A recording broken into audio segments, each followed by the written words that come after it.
Haka cingelekai jongka France Pyrshah yaka Sweden. Ukilian Mbappe ulayo bantep argul. Haka ba kikul jung Mbappe menta kila yarengkat. Pat kikul jong Lionel Messi. Haka nega World Cup arajar arpondriu.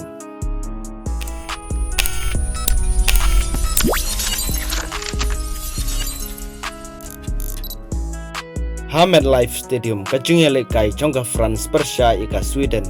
Haka baka France kalayo bantep laikul. Pat ka Sweden not goal. Pat ka jing job jongka France Pyrshah yaka Sweden.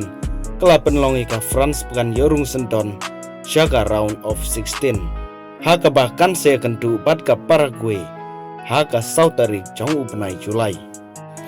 Haka minit ke bahasa bosan.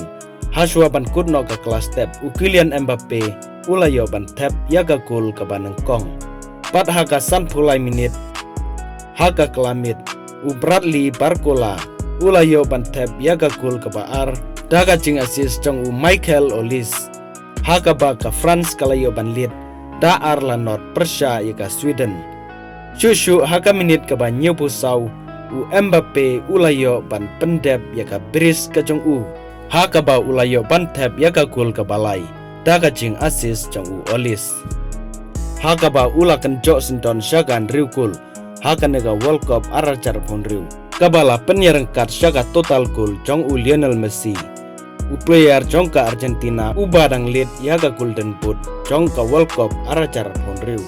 Bat Kylian Mbappe ulayo ban penkenno yaga record balabat dagi rangelekai bakrau jongka Brazil. Ronaldo bat Leonidas kibalabat yaga record gumginong yotep pun gol tam. Haka lumpung jongka knockout FIFA World Cup. Da prateli gigul. Henry Kylian Mbappe ulayo ban tap sendon yaga gol kaba kendai pat kaba shipeu haka lempung knockout jongka World Cup. Kylian Mbappe kapten jongka France ula tap kat prateli gol haka karir World Cup jong hapo ki kat prateli ki jingelekai haki lightly ki lempung World Cup.